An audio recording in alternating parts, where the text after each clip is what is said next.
Coming up on After the Whistle, a recap of championship runs in high school and collegiate wrestling. Also, look into how the Little and Nittany Lions basketball teams fared in their tournaments.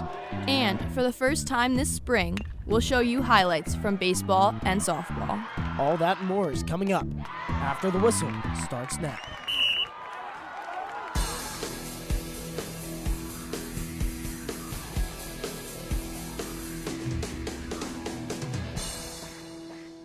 Hello and welcome back to After the Whistle. I'm Allie Winskowski. And I'm John Drigger. We're back after 2 weeks away from spring break, and now we're transitioning into the weather a little bit. We are going from the winter sports, and now it's spring sports season. That means baseball and softball is coming up. The State High Little Lions look to continue their run in the 6A quarterfinals against the Springford Rams. Warming up there is Brandon Strawberry for the Little Lions. She's going to find Ryan Perks at the buzzer. All the way for the three. He's going to put it up, which gives State High up 1 at the end of the quarter. With less than 4 minutes to go in the half, Rams up by 4. Drew Dengler is going to take it this time himself all the way for the bucket. Going to extend Springford's lead. 6 minutes to go in the third quarter. State High is going to work a comeback. Perks responds with a finish of his own, and a 3-point opportunity cuts the deficit as State High continues their late push. 7 minutes left in the game. Perks is going to find Isaac Dye cutting in the lane, who hits the layup there. And then Jake Morris is going to get blocked by Zach Zollers late in the fourth quarter, and going to give the possession back to the Rams as they look to ice things up. Springford would hold on to win 45-39 and advance to the semifinals, ending State High's season. Springford lost in the semifinals of the tournament on Tuesday, with the final seeing Roman Catholic face Reading on Saturday. Following a 14-17 season back in 21 and 22, Penn State returned to the court with higher expectations. Transfers Andrew Funk and Cam Winder alongside senior Jalen Pickett helped the Nittany Lions exceed those higher expectations. As the season went on, the blue and white saw more big moments and records broken. Facing Illinois, Jalen Pickett earned career point number 2,000 and put up 41 points, becoming the 6th Nittany Lion and first to do so since 1961. Penn State was a bubble team, but won 5 of its final 6 regular season games, with 2 of them coming from Cam Winter buzzer beaters, including one to cap off a 16-point comeback against the Maryland Terrapins to end the regular season. The Lions secured the 10th seed in the Big Ten tournament, who went on a magical run to make it to the championship game against Purdue, but couldn't get it done. However, they secured themselves the number 10 seed in the NCAA tournament and would secure their first tournament victory since 2001 against Texas A&M. They did lose to number 2 Texas in the round of 32, ending their season. Penn State awaits a decision from head coach Micah Shrewsbury on where he will be coaching next season. Switching over to the women's side of the court, we'll take a look at how the Lady Lions fared finishing up their 2023 season.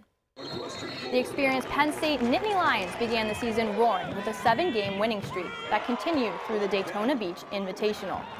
The team continued strong, battling back and forth between wins and losses. But for Penn State fans, they ended their regular season on a heartbreaking 6-game losing streak. In spite of this, the Lady Lions had a strong showing in the Big Ten tournament. They beat out number 12 Minnesota 72-67 before falling to number 5 Michigan by just 2 points. Penn State finished with a record of 14-17, which was their best year since 2017. The PIAA High School Boys Wrestling Championships took place at the Giant Center in Hershey, crowning District 6 athletes in 13 weight classes. After finishing first in the district and in the region at a 107-pound weight class, Altoona's Braden Weaver finished 5th in the entire state. Central Mountain senior Luke Simcox dominated in the 133-pound weight class on his way to a state title. Ending his season with a 32-3 record, State High's Pearson Manville placed 2nd in the 139-pound weight class. State College added 2 more top 4 finishers. Junior Asher Cunningham placed 4th in the 145 class, and heavyweight senior Nick Pavlechko took home 2nd place. Big winners Bethlehem Catholic steamrolled the competition, finishing with 3 first-place winners. Penn State wrestling goes back-to-back and captures their 10th team national championship under head coach Cale Sanderson this past weekend in Tulsa. 5 different Nittany Lions made it to their individual weight class championship matchups, with only Carter Starachi claiming the 174-pound division title and Aaron Brooks winning the 184-pound weight class. Wrestlers Roman Bravo Young, Levi Haynes, and Greg Kirkfleet all finished runners-up in their respective weight class. Every year, a few Penn State students travel internationally for spring break. Joe Callahan went abroad this year. What did you find out, Joe? Well, guys, I'll tell you one thing. I found more than just a fix to my sleep schedule. I found a community that holds basketball dear to their hearts, maybe even more than us. Take a look. Basketball can tell you a lot about someone.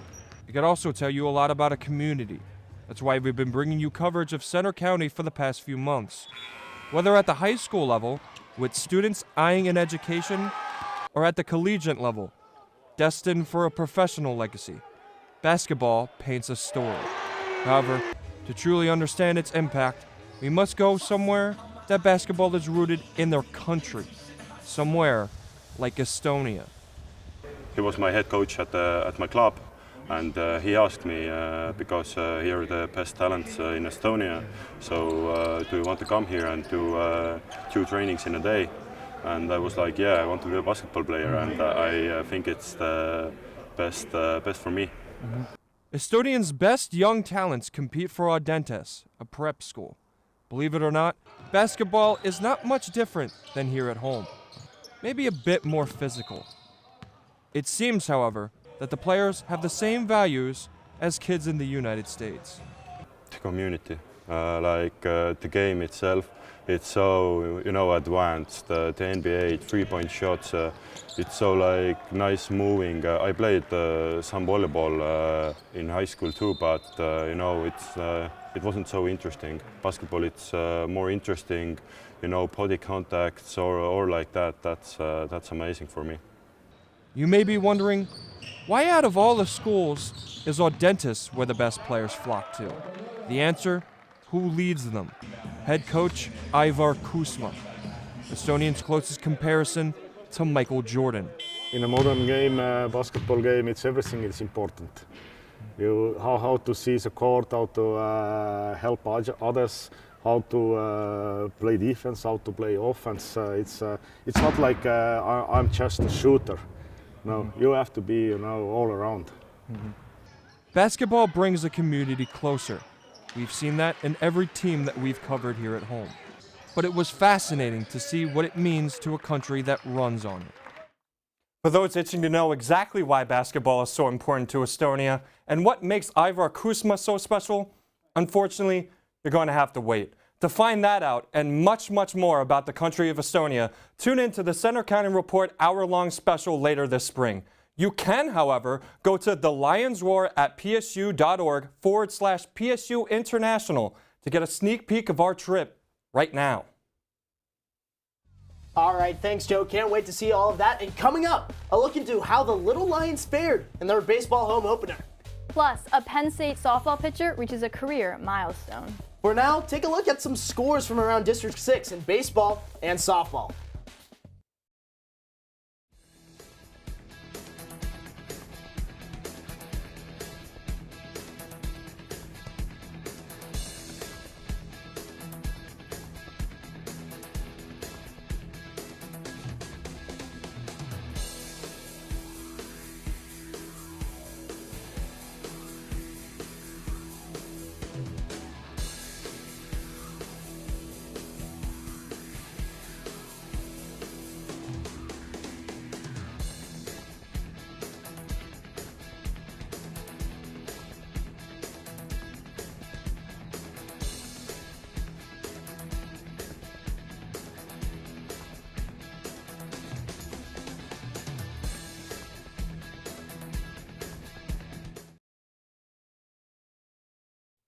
Welcome back to After the Whistle, brought to you by Com Radio, the Center County Report, and Penn State's chapter of Awesome.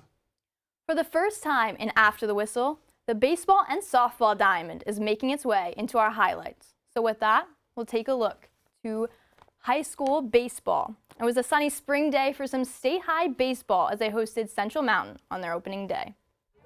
Let's take a trip to Community Field in downtown State College, where we're going to start off our baseball highlights. In the bottom of the first, State High has runners on first and second. Adam Cooper's going to line one into left field, and both runners are going to score, where the Little Lions are going to take an early 2-0 lead. Chase Brush struggling to get out of the first on this one. Wildcat catcher fires to second, stopping the steal attempt and stopping the inner, getting him out of that one. State High leads by 5. Central Mountain down 3, top of the 7th. Bases are loaded. Sam Janik is on the mound. Gabe Johnson is going to line one into second. Throw to first is off target, and the game will be all tied up. The game is going to go into extra innings.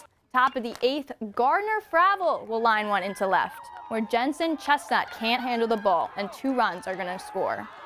Central Mountain holds on to its 7-5 lead to win the game.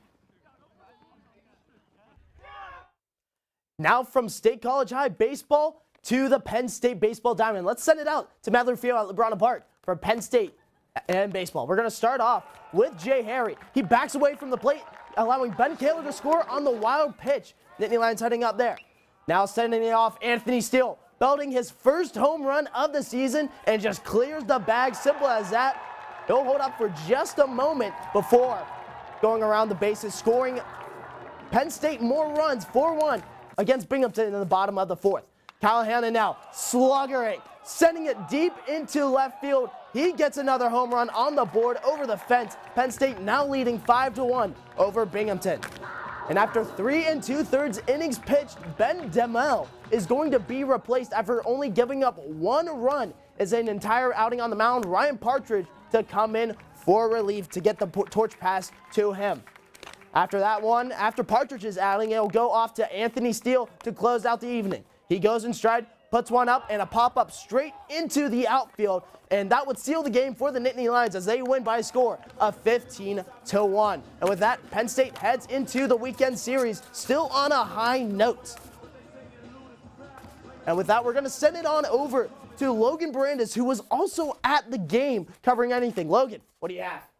Thanks, John. Penn State was able to defeat the Bearcats in dominating fashion to cap off its first home stretch of the 2023 season. I took a look at how it all went down.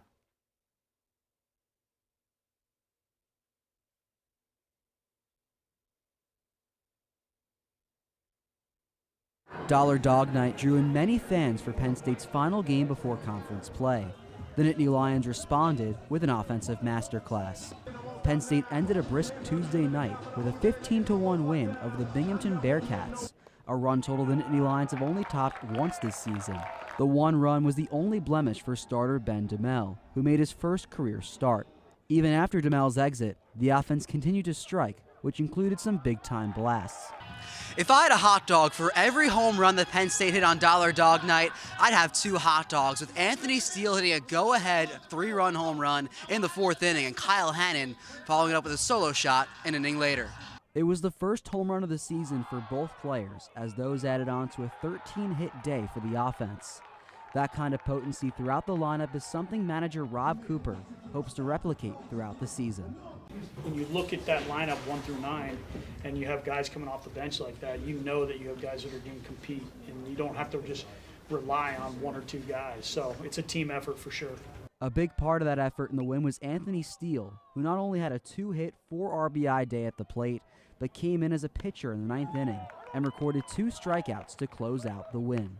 Oh, it felt good. You know, it's always exciting to touch the mound as a two-way guy, and the coaches have faith in me to still go out there, even though I don't get to throw as much as other pitchers on our staff, but it's always just a great time.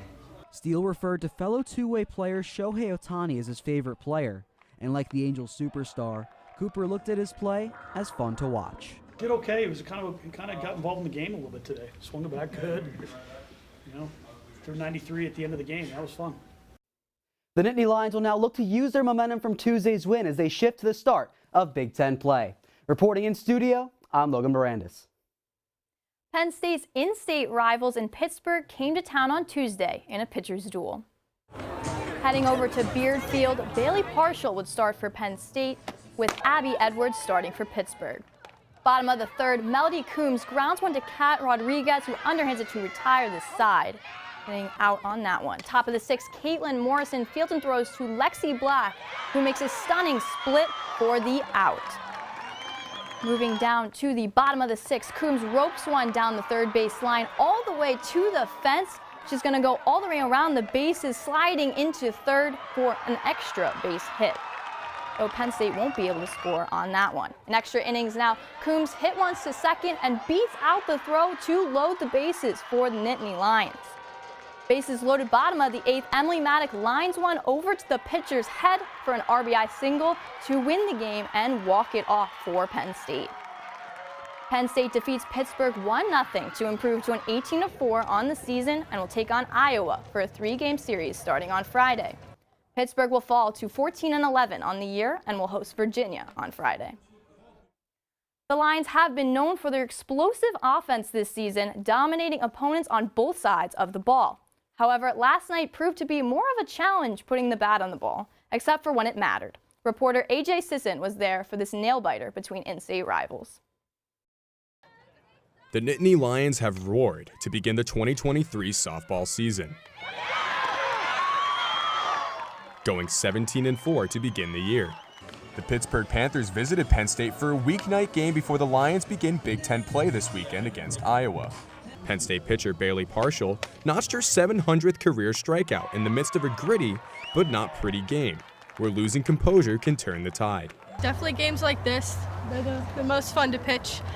For me, my mindset is winning each pitch, give up a hit, give up, a walk, whatever it may be, just taking the next pitch, being resilient and going 1-0 with each pitch. It was a pitcher's duel here in Beard Field where Bailey Partial was scoreless through 8 innings, but one swing came in the most clutch part of the game. Honestly, my mindset was just going to have fun with it. The first 2 pitches, I was kind of swinging out of my shoes a little bit. So just getting back to what I'm really good at. So just seeing the ball, hitting the ball, trying to get it up the middle. The momentum from a career milestone and walk-off fuels these women chanting, "Bad week to be Iowa on 3, 1, 2, 3. Bad week to be Iowa." before this weekend. I think our team does a really good job of, regardless of result, right? They do a good job of just keeping that 1-0 mindset. It's like, okay, we did well tonight, but let's get ready to go for Iowa. But obviously positive momentum. The Lions have a long season ahead, but are poised to pounce forward in the Big Ten. Reporting in University Park, I'm AJ Sisson for After the Whistle. Penn State will begin conference play this Friday night at Beard Field against the Iowa Hawkeyes. State College women's lacrosse had its season debut on Monday against the PIAA Cougars. Starting off in sunny State College downtown over at the North Fields, we're going to start off with a quick face-off, and after a quick State College penalty, Avery Russell in the free position puts it in the back of the net, and the Cougars will go up 1-0. Now Palmyra in transition, Russell again taking it in by herself, dodging past a few little lines, and scores yet again to go up 2-0 for the Cougars. On another free shot for Palmyra, Alicia Battistelli steps back and fires it into the back of the net. 5-0 Cougar lead.